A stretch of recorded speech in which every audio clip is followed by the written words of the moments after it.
সি পুৰন্দৰী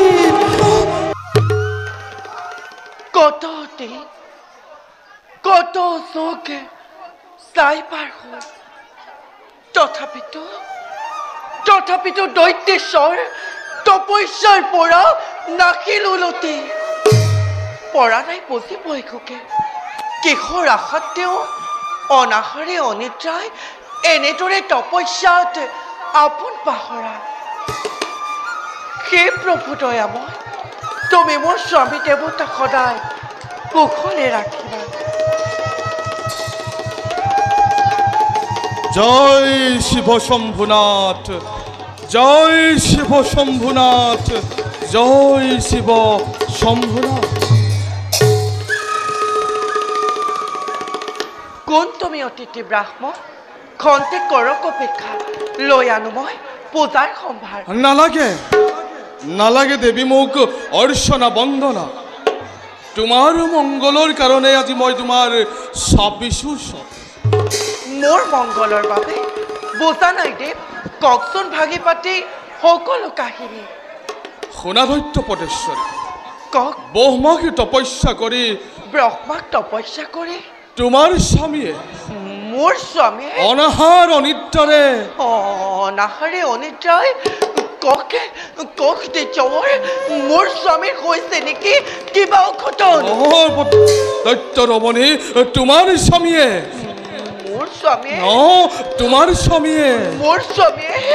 তোমাৰ স্বামীয়ে হেৰুৱালে নিজ প্ৰাণ নিজ দুখতেই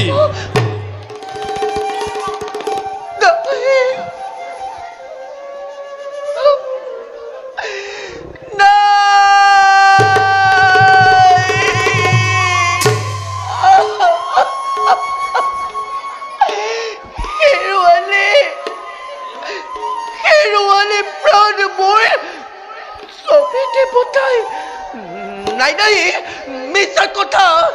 মিছাৰ কথাত মই নাযাওঁ প্ৰত্যয় কোন তুমি প্ৰবঞ্চকে শত্ৰু দানৱৰ শুনা দৈত্য পটেশ্বৰী বিপ্ৰৰ মুখে কদাপি অসত্য নহয় প্ৰচাৰ স্বচক্ষে দেখিলো মই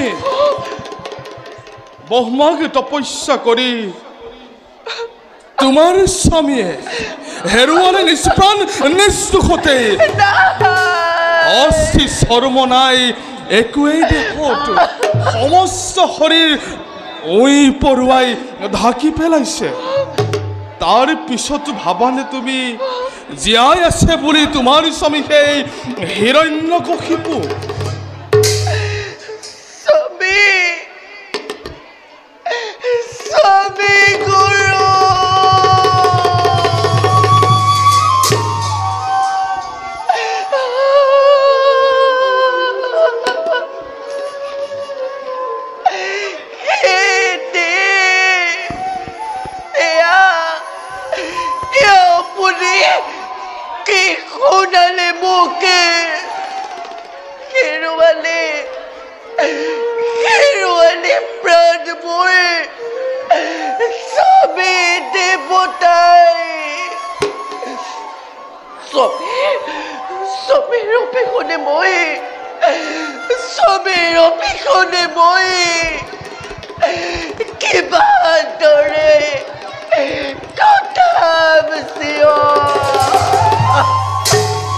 স্থিৰ হোৱা ৰাণী স্থিৰ হোৱা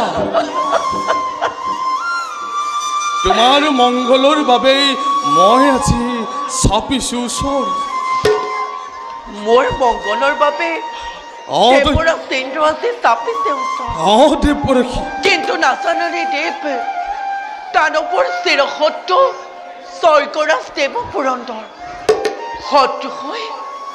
শত্ৰু হৈ কদাপিতো নকৰে মংগল কামনা সেই দেৱতা সমাজ দেৱ পুৰন্দৰে শত্ৰু বুলি নাভাবে দানৱক কিন্তু বাৰে বাৰে দৈত্য দানৱে বিপৰ্যয় ঘটাই স্বৰ্গত শুনা দৈত্য পটেশ্বৰী অতপৰে বিপ্ৰ বুলি ভাবিছ চাক তুমি নহওঁ বিপ্ৰ মই সেই দেৱ পুৰন্দৰ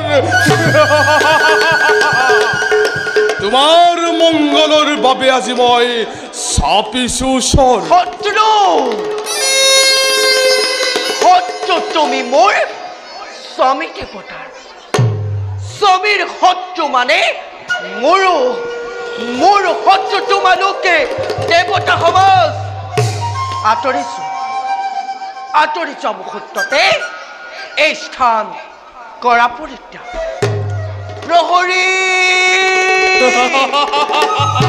দৌৰি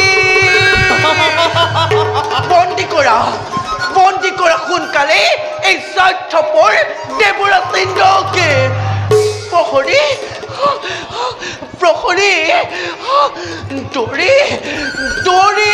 দৌৰি প্ৰহৰী একোৱেই জীৱিত নাই এই ধৰাত। দানৱ সেনানীক নিধন কৰিলে সেই দেৱ সেনানীয়ে হাতৰ চিকাৰ আজি মই নেৰিছো কটাপি। লৈ যাম তোমাক আজি মই স্বৰ্গৰ অভিমুখে। নকৰিবি স্পৰ্শয়ে দৈত্যৰমণি পৰস্তিক হৰণ কৰি অবলাক অত্যাচাৰ কৰি ভাবিছ নেকি তই ৰক্ষা পাম বুলি? এই বাৰ্তা পাব যেতিয়া মোৰ স্বামী দেৱতাই, তেতিয়া তই ক'ত পলাই সাৰিবি নীলজ দেৱতা? বিলম্বই মিলাই বিঘিনি হিৰণ্যকশিপু।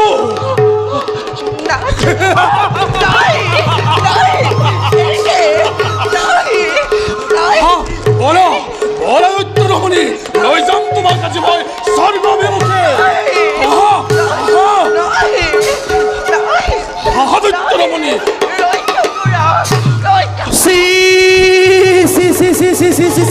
পুৰন্দৰী এনে পৰস্তি তাতে একো গৰ্ভৱতী নাৰায়ণী। পুৰন্দৰী এনে কাৰ্য অতি অশুভনে।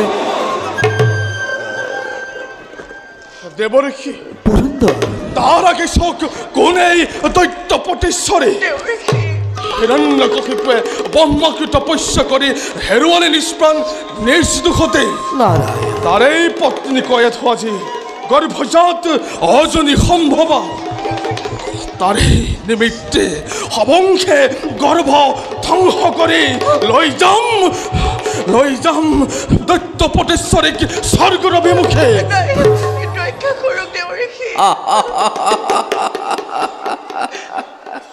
চমৎকাৰ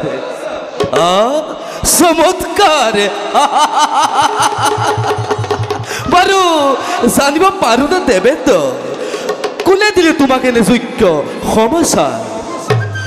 তপু বোলে বিশ্ব ব্ৰহ্মাণ্ডত আতংকৰ হৈছে সৃষ্টি। যুগবল দেখি স্বয়ং যোগেশ্বৰী আজি নিজেই চিন্তিত। তেনেহেন হিৰণ্যকশিপু সহজে বাৰু লীন যাব পাৰে ধৰাৰ পক্ষ। তেন্তে কি এতিয়াও হিৰণ্যকশিপু জীৱিত? সময়ত পোৱা যাব ইয়াৰ উচিত প্ৰমাণ। এতিয়া সন্মানেৰে এৰি দিয়া কায়ে ধৰা নেকি? আৰু দেৱেন্দ্ৰ, যাক তুমি হৰণ কৰি আনিছা বোলেৰে তেওঁৰে গৰ্ভতে বিৰাজ কৰিছে এক নিষ্পাপ পুৰুষ, মহান বৈষ্ণৱৰূপী পুণ্য ভাগৱত।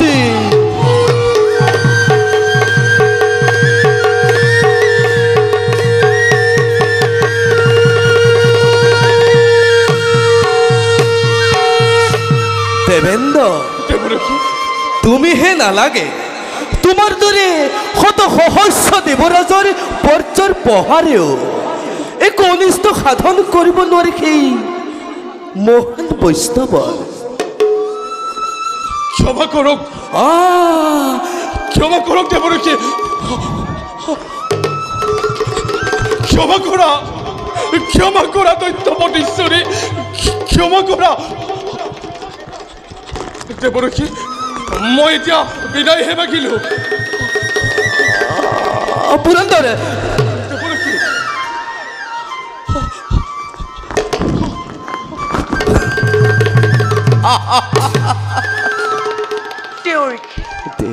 উদ্ধাৰ কৰিলে আপুনি মোক এই বিপদ সংকটৰ পৰা। তাৰ বাবে আপোনাৰ চৰণত মোৰ শতকোটি প্ৰণাম। কল্যাণমস্ত। বলা দেবী, না হেমালি উন্নতি স্বামী গুরু তোমার আমার আশ্রমতেই থাকি তুমি নিতেও করিব পারিবা হরের গুণানুকীর্তন। ব'লক দেৱী। আহা আহা দেবী শ্রবণ কীর্তন স্মরণ বিষ্ণুর শ্রবণ কীর্তন শ্রবণ কীর্তন স্মরণ বিষ্ণুত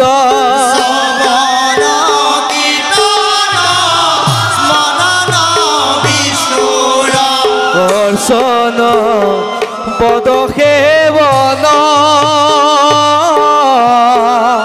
অসন পদ সেবন দাইছ সহিত বদন বিষ্ণুত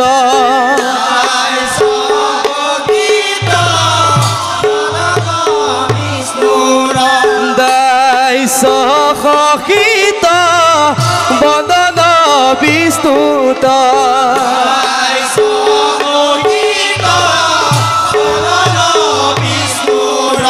করিবা দেহর পন করিবা দেহর পন করিবা দেহর পন